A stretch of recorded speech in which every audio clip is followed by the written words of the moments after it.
जय हिंद साथियों, स्वागत है आपका अपने यूट्यूब चैनल स्टडी डार के जीके के चैनल पर। साथियों, आज हम इस वीडियो में उत्तर प्रदेश पुलिस री एग्जाम के लिए एक महत्वपूर्ण प्रैक्टिस सेट कवर करने वाले हैं। आज के जो क्वेश्चन है आपके सभी गोल्डन क्वेश्चन साबित होने वाले हैं और इस वीडियो के माध्यम से आज अपनी नॉलेज को जज करने वाले हो कि आपका कितना लेवल अच्छा हो चुका है और आपको कितनी पढ़ाई और बाकी करनी है। तो वीडियो को पूरा ध्यान से जरूर देखेगा। तो बिना टाइम गवाए करते हैं वीडियो को स्टार्ट। तो आपका पहला क्वेश्चन है, हर्षवर्धन द्वारा रचित नाटक है। ऑप्शन है रत्नावली, दास कुमार चरित, कादम्बरी या इनमें से कोई नहीं। तो आपसे क्वेश्चन में पूछा गया है हर्षवर्धन द्वारा रचित नाटक कौन सा है। तो हर्षवर्धन जो द्वारा रचित नाटक है वह है आपका रत्नावली, यानी ए विकल्प इसमें आपका करेक्ट जवाब होगा। बात कर लेते हैं हर्षवर्धन द्वारा कुल कितने जो नाटक थे प्रसिद्ध जो हर्षवर्धन द्वारा रचित थे। तो अगर आपको क्वेश्चन में मिल जाए नागानंद, तो नागानंद जो आपकी रचना है वह भी किसकी है, हर्षवर्धन की है। और एक आपसे बहुत ही ज़्यादा रचना पूछी जाती है या नाटक पूछा जाता है प्रियदर्शी का। तो इन दो बातों का आपको पता होना चाहिए। क्वेश्चन में आपसे पूछा गया था हर्षवर्धन द्वारा रचित नाटक है, तो रत्नावली किसकी है, हर्षवर्धन की है। अगर आपको विकल्प में मिल जाए नागानंद, तो यह भी आपका हर्षवर्धन का है। प्रियदर्शी का मिल जाए तो यह भी आपकी हर्षवर्धन की है। और हर्षवर्धन से संबंधित एक बहुत ही ज़्यादा इंपॉर्टेंट क्वेश्चन पूछा जाता है। लगभग 10 एग्जाम होते हैं तो 8 एग्जामों में क्वेश्चन पूछ लिया जाता है कि हर्षवर्धन के समय में कौन सा विदेशी यात्री आया था। तो हर्षवर्धन के जो समय में विदेशी यात्री आया था वह कौन सा आया था, हेनसांग हर्षवर्धन के समय में विदेशी यात्रा आया था। इसका आपको पता होना चाहिए, यह क्वेश्चन आपसे बहुत ज़्यादा पूछा जाता है। तो बढ़ते हैं अगले क्वेश्चन पर। अगला क्वेश्चन आपसे पूछा गया है नागार्जुन सागर बांध परियोजना निम्नलिखित में से किस नदी पर स्थित है। ऑप्शन है नर्मदा नदी, कृष्णा नदी, कावेरी नदी या गोदावरी नदी। तो बताइएगा नागार्जुन सागर बांध परियोजना। अगर मेरे प्यारे साथियों आप इन क्वेश्चनों का जवाब जानते हो तो हमें कमेंट बॉक्स में भाई बता सकते हो। और आज के इन 38 क्वेश्चनों का जवाब आपको बताना होगा आप इनमें से कितने क्वेश्चनों का जवाब जानते थे। तो जल्दी से जल्दी कमेंट बॉक्स में बता दीजिएगा नागार्जुन जो सागर बांध परियोजना है वह आपकी कहाँ पर है। तो कहाँ पर हो जाएगा, कावेरी नदी पर स्थित है। और कहाँ पर है, तो आंध्र प्रदेश इसमें आपका बिल्कुल करेक्ट जवाब हो जाएगा। तो आपसे क्वेश्चन में पूछा गया था नागार्जुन परियोजना आपकी कहाँ पर है, तो आपका सही जवाब हो जाएगा आंध्र प्रदेश में कावेरी नदी पर स्थित है।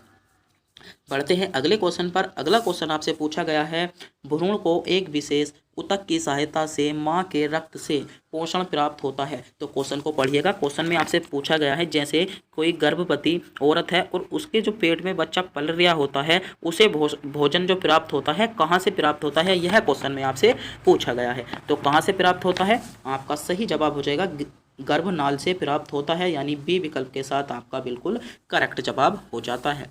अगले क्वेश्चन पर बढ़ते हैं। अगला क्वेश्चन आपसे पूछा गया है किसी वस्तु द्वारा उसकी स्थिति या विनाश द्वारा प्राप्त ऊर्जा को हम क्या कहते हैं। ऑप्शन है गति ऊर्जा कहते हैं, परमाणु ऊर्जा कहते हैं, स्थितिज ऊर्जा कहते हैं या विद्युत ऊर्जा कहते हैं। तो क्वेश्चन आपसे क्या पूछा गया था, किसी वस्तु द्वारा उसकी स्थिति या विनाश द्वारा जो प्राप्त ऊर्जा होती है उसको हम क्या कहते हैं। तो क्या कहते हैं, आपका सही जवाब हो जाएगा स्थितिज ऊर्जा कहते हैं, यानी सी विकल्प के साथ आपका बिल्कुल करेक्ट जवाब हो जाता है। अगला क्वेश्चन आपसे पूछा गया है पानी से भरे एक गिलास में रखा नींबू गिलास की बगल से देखने पर वास्तविक आकार में बड़ा दिखाई देता है या प्रतीत होता है, इसका क्या कारण है। तो जो आपका गिलास में नींबू रखा हुआ होता है अगर उसे हम बाहर से देखते हैं तो वह बड़ा प्रतीत होता है, किस कारण प्रतीत होता है। ऑप्शन है प्रकाश के परावर्तन के कारण, प्रकाश का आंतरिक परावर्तन के कारण, प्रकाश का अपवर्तन या प्रकाश का विपरंत। तो बताइएगा, क्वेश्चन को सोचिएगा, समझिएगा और कमेंट बॉक्स में बताइएगा क्यों दिखाई देता है। तो आपका करेक्ट जो जवाब हो जाएगा, आपका सही जवाब हो जाएगा प्रकाश के अपवर्तन के कारण। तो सी विकल्प आपका करेक्ट जवाब होता है। कई बार क्वेश्चन पूछ लिया जाता है तारे का टिमटिमाना, तारे क्यों टिमटिमाते हैं। तो तारे भी आपके प्रकाश के अपवर्तन के कारण ही टिमटिमाते हैं। तो यहाँ पर भी आपका सी विकल्प बिल्कुल करेक्ट जवाब था।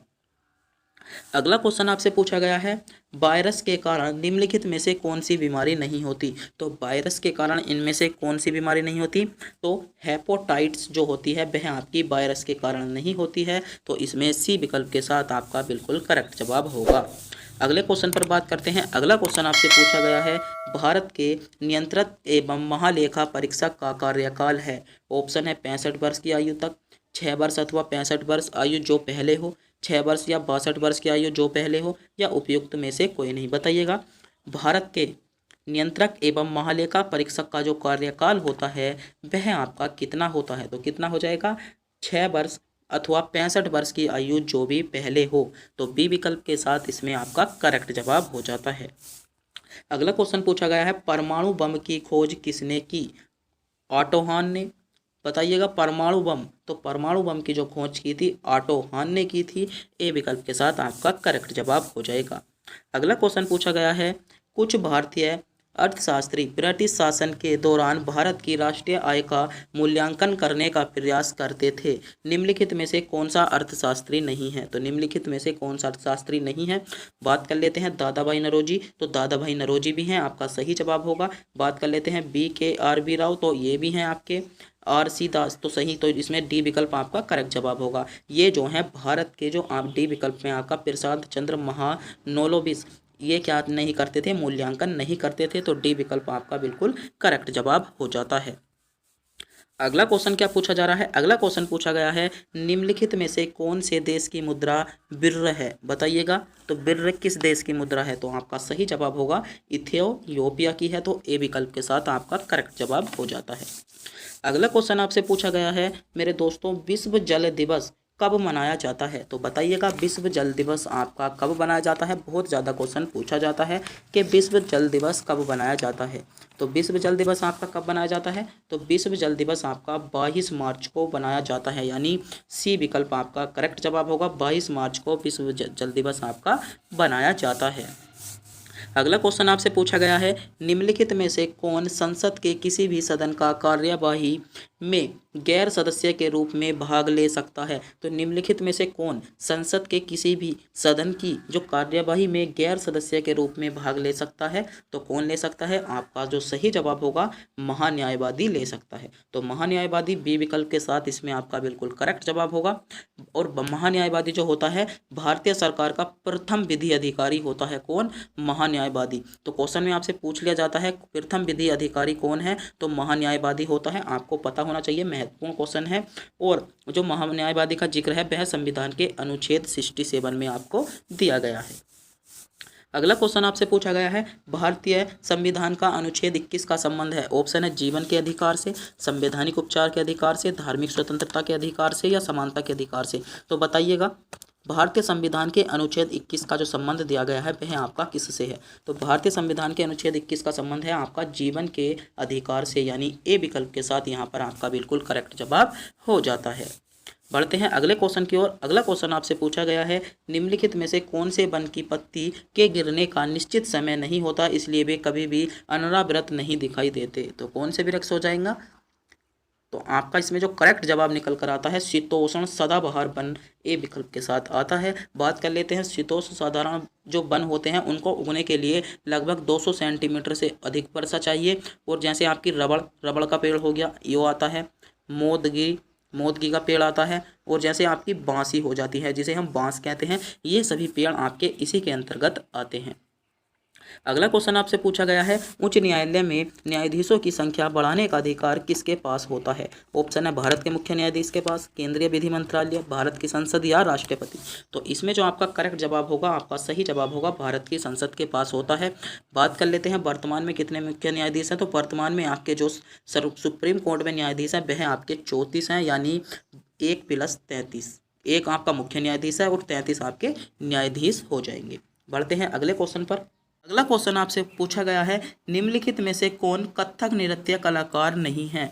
तो आपके ऑप्शन है बिरजू महाराज, किशन महाराज, लिच्छू महाराज, या सितारा देवी। तो बताइएगा। 4 विकल्प आपके सामने शो हो चुके हैं। सोचिएगा, समझिएगा, क्वेश्चन पर विचार कीजिएगा और कमेंट बॉक्स में उत्तर बताइएगा, क्योंकि आपका जो टारगेट है 20 क्वेश्चनों का है। तो कथक नृत्य से कौन सा कलाकार संबंधित नहीं है? तो आपका इसमें सही जवाब हो जाएगा किशन महाराज। किशन महाराज आपका कथक जो आपका नृत्य है उससे संबंधित नहीं है। और जो किशन महाराज का संबंध है वह किससे है? तो किशन महाराज का जो संबंध है वह आपका तबला वादक से है। किससे? तबला वादक से। तबला वादक जो यंत्र होता है, किशन महाराज का संबंध तबला वादक से है, जबकि बिरजू महाराज और लच्छू महाराज और सितारा देवी का संबंध आपका कथक नृत्य से आ जाता है। तो बी विकल्प इसमें आपका बिल्कुल करेक्ट जवाब होगा। बढ़ते हैं अगले क्वेश्चन पर। अगला क्वेश्चन आपसे पूछा गया है, विश्व व्यापार संगठन WTO का मुख्यालय कहाँ पर है? ऑप्शन है वाशिंगटन DC में, जिनेवा में, मॉस्को में या लंदन में। तो क्वेश्चन में आपसे पूछा गया है, बताइएगा, सोचिएगा, समझिएगा। WTO मतलब विश्व व्यापार संगठन। तो विश्व व्यापार जो संगठन है वह आपका कहाँ पर है? जिनेवा में है। बात करते हैं वर्तमान में विश्व व्यापार संगठन में कुल कितने सदस्य हैं? तो वर्तमान में जो विश्व व्यापार संगठन में कुल सदस्य हैं आपके 164 सदस्य हैं। और जो इसका अध्यक्ष है विश्व व्यापार संगठन का, जो आपका अध्यक्ष हो जाएगा, तो वे हो जाएंगे आपकी नाइजीरिया की नंगोजी ओकोजो-इवेला। ओकोजो-इवेला क्या हो जाएंगी? विश्व व्यापार संगठन की आपकी अध्यक्ष हो जाएगी। और वर्तमान में कुल इसमें 164 सदस्य आपके हो जाएंगे। तो क्वेश्चन में आपसे पूछा गया था विश्व व्यापार संगठन का मुख्यालय, तो आपका जिनेवा बी विकल्प के साथ बिल्कुल करेक्ट जवाब हो जाएगा। अगले क्वेश्चन पर बढ़ते हैं। अगला क्वेश्चन आपसे पूछा गया है, निम्नलिखित में से कौन सा हड़प्पा का स्थल नहीं है? तो आपको बताना होगा हड़प्पा का स्थल आपका कौन सा नहीं है। विकल्प आपके सामने है। तो हड़प्पा का जो स्थल नहीं है वह आपका चिराद नहीं है। चिराद नहीं है। चिराद कहाँ का है? तो चिराद आपका यहाँ पर बिहार में स्थित एक स्थान है, जहाँ पर जो नवपाषाण काल था, नवपाषाण काल में आपके हीरे के सींग के निर्मित उपकरण मिले थे। कहाँ से? चिराद से। तो डी विकल्प इसमें आपका बिल्कुल करेक्ट जवाब होगा। अगला क्वेश्चन आपसे पूछा गया है, महत्वपूर्ण क्वेश्चन है, क्वेश्चन पूछा जा सकता है। ईस्ट इंडिया कंपनी के शासन के दौरान किस राजवेश बंदोबस्त के अंतर्गत राजस्व एकत्रित करने के लिए उस कंपनी को अदा करने की जिम्मेदारी गांव के मुखिया को सौंपी गई? ऑप्शन है जमींदारी बंदोबस्त के तहत, स्थायी बंदोबस्त के तहत, रैयतवाड़ी बंदोबस्त के तहत या मालवाड़ी बंदोबस्त। तो बहुत ज़्यादा इंपॉर्टेंट क्वेश्चन है उत्तर प्रदेश पुलिस के लिए। तो इसमें आपका जो सही जवाब हो जाएगा मालवाड़ी बंदोबस्त, इसमें आपका बिल्कुल करेक्ट जवाब हो जाता है। तो डी विकल्प की ओर जा रहे सभी बच्चों का जवाब बिल्कुल करेक्ट जवाब हो जाएगा। क्या? मालवाड़ी बंदोबस्त इसमें आपका सही जवाब होगा। अगला क्वेश्चन आपसे पूछा गया है, संविधान के अनुसार राज्य के कितने अंग हैं? ऑप्शन है 2 अंग हैं, 3 अंग हैं, 4 अंग हैं या 5 अंग हैं। तो बताइएगा संविधान के अनुसार राज्य के कितने अंग हैं? तो संविधान के अनुसार जो राज्य के अंग हैं वह आपके 3 अंग हैं। बात कर लेते हैं, जब 3 अंग हैं तो वे 3 अंग कौन कौन से हैं? तो उन तीनों अंगों को देखते हैं। तो पहला कौन सा है आपका? पहला जो अंग हो जाता है वह आपका है व्यय स्थापिका। क्या हो जाएगा? व्यय स्थापिका आपका पहला अंग हो जाएगा। दूसरा अंग हो जाता है आपका राज्य का कार्यपालिका। दूसरा अंग क्या हो जाता है आपका? दूसरा अंग हो जाएगा कार्यपालिका। और तीसरा अंग हो जाता है आपका न्यायपालिका। तो राज्य के आपसे क्वेश्चन में पूछा गया था संविधान के अनुसार राज्य के कितने अंग होते हैं? तो संविधान के अनुसार राज्य के 3 अंग हैं। पहला हो जाएगा आपका व्यवस्थापिका, दूसरा हो जाएगा कार्यपालिका और तीसरा आपका न्यायपालिका। इसमें आपका बिल्कुल करेक्ट जवाब होगा। अगला क्वेश्चन आपसे पूछा गया है, कौन सा देश भारत का पड़ोसी नहीं है? ऑप्शन है इंडोनेशिया, भूटान, नेपाल, म्यांमार। तो बताइएगा भारत का पड़ोसी देश इनमें से कौन सा देश नहीं है? क्वेश्चन में आपसे पूछा गया है। महत्वपूर्ण क्वेश्चन है, बहुत ज़्यादा क्वेश्चन पूछा जा सकता है। तो इनमें से जो भारत का पड़ोसी देश नहीं है, कौन सा नहीं है? तो इंडोनेशिया आपका भारत का पड़ोसी देश नहीं होता है। तो ए विकल्प इसमें आपका सही जवाब हो जाएगा। बात कर लेते हैं भारत के कुल जो पड़ोसी देश हैं वे कितने हैं? तो भारत के कुल पड़ोसी देश आपके 7 हैं। तो बात करते हैं 7 के बारे में। तो पहला हो जाएगा आपका पाकिस्तान, दूसरा हो जाता है आपका चीन, तीसरा हो जाएगा नेपाल, चौथा हो जाएगा भूटान, पांचवा हो जाता है म्यांमार, छठा हो जाएगा अफगानिस्तान और सातवां जो हो जाता है आपका हो जाएगा बांग्लादेश। तो जो भारत के पड़ोसी देश हैं वे आपके कितने हैं? 7 हैं प्लस एक क्या है? जो आपका हो जाता है श्रीलंका। वह आपका स्थल विरुद्ध देश है जो किसके साथ लगा है? समुद्र के साथ लगा है। तो +1 आपका इसे भी कैटेगरी में रख लेते हैं। अगला क्वेश्चन आपसे पूछा गया है, अपने शासन के दौरान अंग्रेज किसानों को बंगाल में उगाने के लिए मजबूर करते थे। तो जब अंग्रेज़ों का शासन चल रहा था तो जो बंगाल के किसान थे उनको उगाने के लिए क्या करते थे? मजबूर करते थे। ऑप्शन है जूट उगाने के लिए, चाय उगाने के लिए, गन्ना उगाने के लिए या गेहूं उगाने के लिए। तो बताइएगा किसे उगाने के लिए मजबूर करते थे? तो इसमें आपका सही जवाब हो जाएगा जूट उगाने के लिए मजबूर करते थे। तो इसमें जो आपका सही जवाब होगा ए विकल्प के साथ बिल्कुल करेक्ट जवाब आपका निकल कर आता है। अगला क्वेश्चन आपसे पूछा जा रहा है, विश्व में गेहूं का सबसे बड़ा उत्पादक राष्ट्र कौन सा है? तो विश्व में जो गेहूं का सबसे बड़ा उत्पादक राष्ट्र है वह आपसे क्वेश्चन पूछा गया है, यूएसए, भारत, चीन या रूस? तो बताइएगा। विश्व में गेहूं का सबसे बड़ा उत्पादक राष्ट्र, तो विश्व में जो गेहूं का सबसे बड़ा उत्पादक राष्ट्र है तो वह आपका चीन है। चीन में सबसे ज़्यादा गेहूं का उत्पादन किया जाता है। और जो दूसरे नंबर पर आता है आपका भारत आता है, तीसरे नंबर पर आपका रूस आता है और चौथे नंबर पर आपका क्या आता है? यूएसए आता है। तो क्वेश्चन में आपसे पूछा गया था विश्व में सबसे गेहूं का सबसे बड़ा उत्पादक राष्ट्र क्या हो जाएगा? चीन। सी विकल्प के साथ इसमें आपका बिल्कुल करेक्ट जवाब होगा। अगला क्वेश्चन आपसे पूछा गया है, भारत में प्रदत्त ज्ञानपीठ पुरस्कार से संबंधित है। ऑप्शन है शास्त्रीय संगीत से, साहित्य से, शास्त्रीय नृत्य से या सिनेमा से। तो भारत में ज्ञानपीठ पुरस्कार, तो भारत में जो आपका ज्ञानपीठ पुरस्कार है वह आपका किससे संबंधित है? तो इसमें आपका सही जवाब हो जाएगा, भारत में ज्ञानपीठ पुरस्कार आपका साहित्य से संबंधित है। साहित्य से संबंधित है, बी विकल्प के साथ आपका बिल्कुल करेक्ट जवाब होगा। बात करते हैं कि भारत में सबसे पहला ज्ञानपीठ पुरस्कार किसको दिया गया था? तो भारत में जो सबसे पहला ज्ञानपीठ पुरस्कार दिया गया था 1965 में दिया गया था। और किसको दिया गया था? तो आपका जो दिया गया था जी शंकर को। किसको दिया गया था? जी शंकर कुरूप को। जी शंकर कुरूप को आपका पहला ज्ञानपीठ पुरस्कार 1965 में दिया गया था।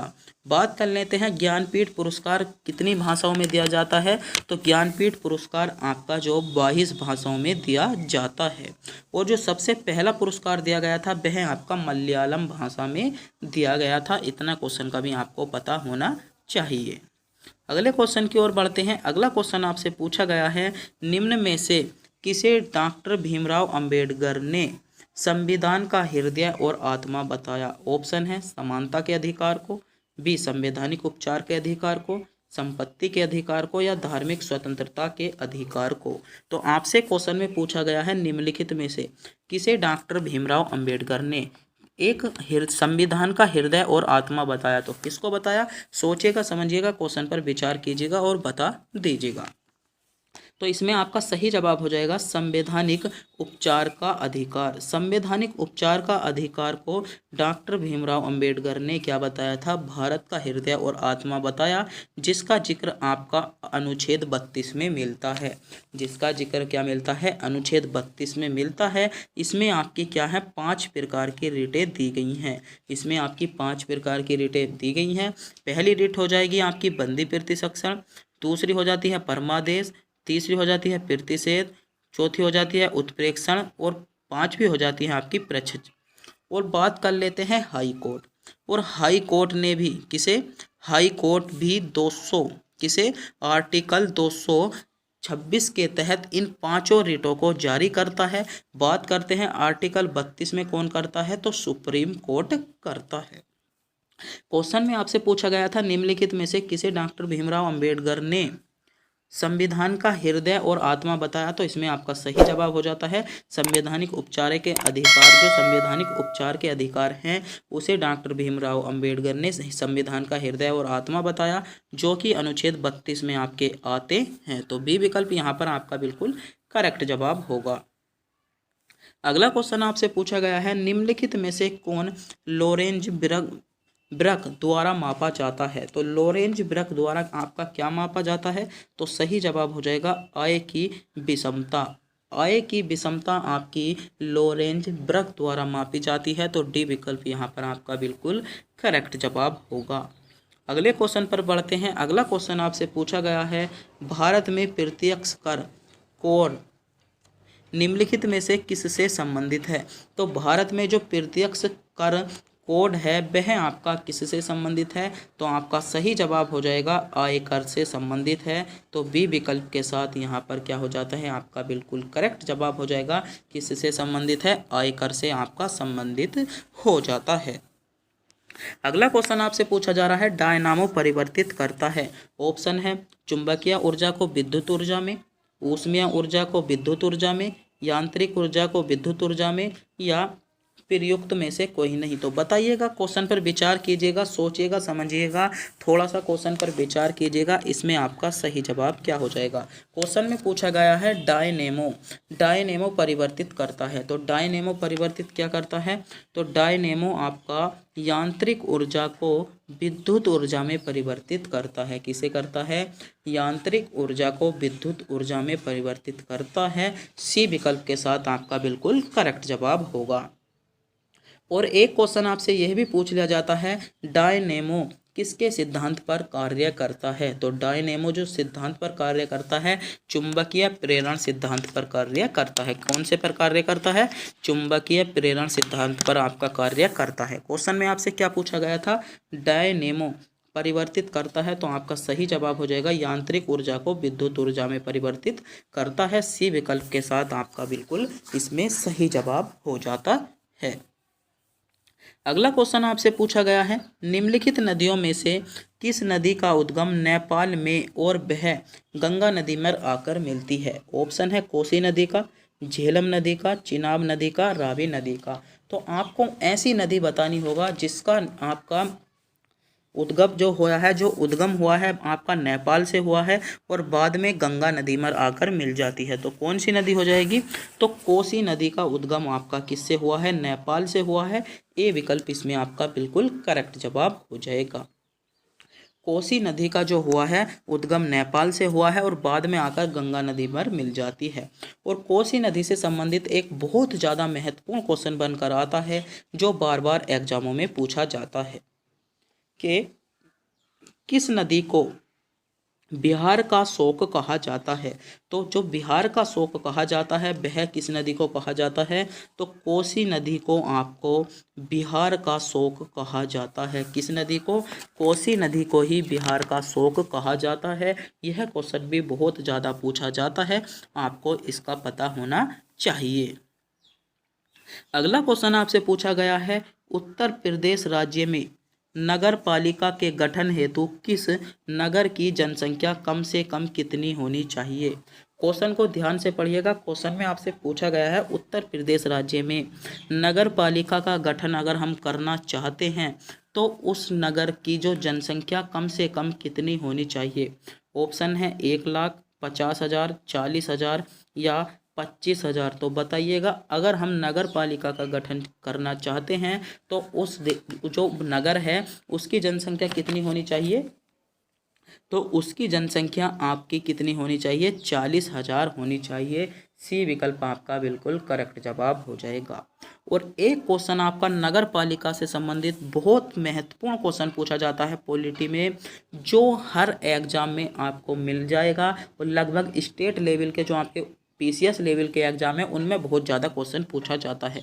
नगर पालिका का जिक्र कौन सी अनुसूची में है, तो नगर पालिका का जो जिक्र है वह आपका 12वीं अनुसूची में है, जिसमें कितने विषय हैं, आपके हो जाएंगे 18 विषय हैं। और कौन से संविधान संशोधन द्वारा जोड़े गए हैं, तो जो आपकी 12वीं अनुसूची है वह आपकी 74वां संविधान संशोधन द्वारा 74वां संविधान संशोधन 1992 में द्वारा भारतीय संविधान में जोड़ी गई थी। तो एक बार फिर से क्वेश्चन को ध्यान में देखेंगे, ऐसे लिख रखा है। क्वेश्चन में आपसे पूछा गया था उत्तर प्रदेश राज्य में नगर पालिका के गठन हेतु नगर की जनसंख्या कितनी होनी चाहिए, तो आपकी 40,000 होनी चाहिए। बात कर लेते हैं नगर पालिका का जिक्र संविधान में 12वीं अनुसूची में दिया गया है और 12वीं अनुसूची में है उस पर कितने हैं, 18 विषय आपके नगर पालिका से संबंधित 12वीं अनुसूची में दिए गए हैं। बात कर लेते हैं 12वीं अनुसूची को कौन से संविधान संशोधन द्वारा जोड़ा गया था, तो 12वीं अनुसूची को आपका 74वां संविधान संशोधन 1992 के द्वारा जोड़ा गया था। तो इतने क्वेश्चन भी आपसे पूछे जा सकते हैं, इनका आपको पता होना चाहिए। तब बढ़ते हैं अगले क्वेश्चन की ओर। अगला क्वेश्चन है आपका, ठोस पदार्थ किस विधि से गर्म होते हैं।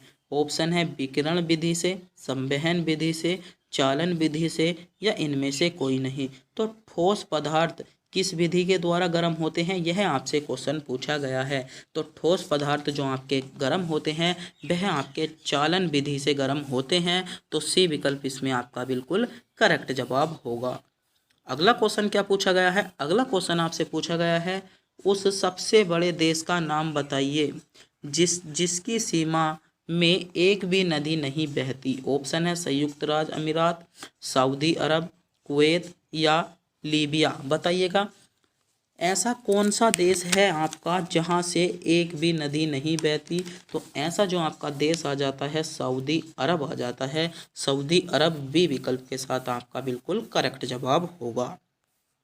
अगला क्वेश्चन आपसे पूछा गया है निम्नलिखित में से कौन शरीर की प्रतिरक्षा प्रणाली में काम करता है। तो शरीर की प्रतिरक्षा प्रणाली में काम कौन करता है? ऑप्शन है श्वेत रक्त कणिका, लाल रक्त कणिका, प्लाज्मा या हीमोग्लोबिन।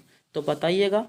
तो इसमें जो आपका सही जवाब हो जाएगा वह हो जाता है इसमें आपका श्वेत रक्त कणिका आपका क्या हो जाएगा बिल्कुल करेक्ट जवाब होगा, जो शरीर की प्रतिरक्षा प्रणाली में काम करता है।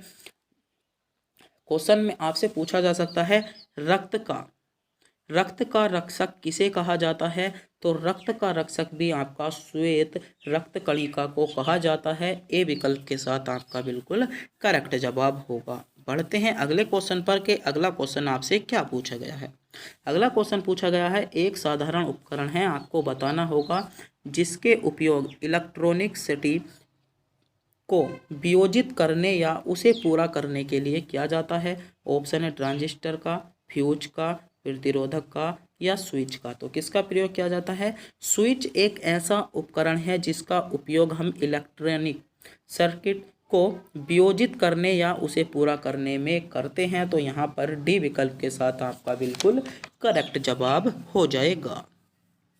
अगला क्वेश्चन आपसे पूछा गया है बहुत ही ज़्यादा इम्पोर्टेंट क्वेश्चन है 1 गीगाबाइट में कितने मेगाबाइट होते हैं। ऑप्शन है 256, 512, 2048 या 1024। बताइएगा 1 गीगाबाइट में कितने मेगावाट होते हैं। तो 1 गीगाबाइट में जो होते हैं वह आपके 1024 मेगाबाइट होते हैं। और यहाँ से कुछ महत्वपूर्ण क्वेश्चन आपके बनकर आते हैं जो आपसे बहुत ज़्यादा पूछे जाते हैं। बात कर लेते हैं 1024 गीगाबाइट में 1024 गीगाबाइट में कितने टेराबाइट होते हैं। तो 1 टेराबाइट होते हैं। कितने? 1024 गीगाबाइट में 1 टेराबाइट होते हैं। एक बाइट में कितने बीट होते हैं। तो एक बाइट में आपके 8 बीट होते हैं। कितने बीट होते हैं? 8 बीट होते हैं। बात कर लेते हैं 1024 बाइट्स में 1024 बाइट में कितने केबी होते हैं। तो आपका सही जवाब होगा 1 केबी आपके 1024 बाइट में होते हैं। और बात कर लेते हैं 1 किलोबाइट में 1024 किलोबाइट में जो होते हैं 1 मेगावाट होते हैं। कितना वाट होते हैं? 1 मेगावाट होते हैं। तो इनका भी आपको पता होना चाहिए। क्वेश्चन में पूछा गया था 1 गीगाबाइट में कितने मेगावाट होते हैं। तो 1024 होते हैं। 1024 गीगाबाइट में 1 टेराबाइट होता है। एक बाइट में 8 बीट होते हैं। 1024 बाइट में 1 किलोबाइट आपके होते हैं। अगला क्वेश्चन आपसे पूछा गया है केंद्रीय मंत्रिपरिषद किसके प्रति उत्तरदायी होता है। ऑप्शन है आपके प्रधानमंत्री के, लोकसभा अध्यक्ष के, लोकसभा के और उपयुक्त में से कोई नहीं। तो केंद्रीय मंत्री परिषद किसके प्रति उत्तरदायी होता है। तो इसमें आपका सही जवाब हो जाएगा लोकसभा के प्रति उत्तरदायी होता है। तो सी विकल्प के साथ इसमें आपका बिल्कुल करेक्ट जवाब हो जाता है। एक क्वेश्चन आपसे जब लोकसभा का जिक्र आ गया है तो यूपी में लोकसभा की कितनी सीटें होती हैं। तो यूपी में जो लोकसभा की 80 सीटें होती हैं और राज्यसभा की 31 सीटें आपकी होती हैं। अगला क्वेश्चन है पुस्तक फंगी एंड प्लांट्स डिसीजेस के लेखक कौन हैं? तो डिसीज के जो लेखक हो जाएंगे डॉक्टर बी मुंडूकर। बी विकल्प के साथ आपका बिल्कुल करेक्ट जवाब हो जाएगा। अगला क्वेश्चन आपसे पूछा गया है, असहयोग आंदोलन कब वापस ले लिया गया? ऑप्शन है फरवरी 1922 में, मार्च 1926 में, मई 1929 में या सितंबर 1925 में। बताइएगा असहयोग आंदोलन। तो असहयोग जो आंदोलन था वह आपका कब वापस ले लिया गया था? तो फरवरी 1922 को। फरवरी 1922 को जो आपकी करेक्ट डेट थी 12 फरवरी 1922 को असहयोग आंदोलन को वापस ले लिया था। बात करते हैं असहयोग आंदोलन को वापस क्यों कर लिया गया। तो असहयोग आंदोलन को जो आपकी गोरखपुर में चोरी चोरा घटना हुई थी, चोरी चोरा घटना के कारण कब, जो आपकी 4 फरवरी को, कब 4 फरवरी 1922 को आपकी क्या हो गई थी, चोरी चोरा आपका कांड हो गया था, जिसके कारण असहयोग आंदोलन को 12 फरवरी 1922 को वापस ले लिया गया। अगला क्वेश्चन आपसे पूछा गया है, अंग्रेजों ने भारत में व्यापार करने के लिए कौन सी कंपनी का निर्माण किया? तो आपसे क्वेश्चन में पूछा गया है, महत्वपूर्ण क्वेश्चन है, सोचिएगा समझिएगा, क्वेश्चन पर विचार कीजिएगा और कमेंट बॉक्स में बताइएगा।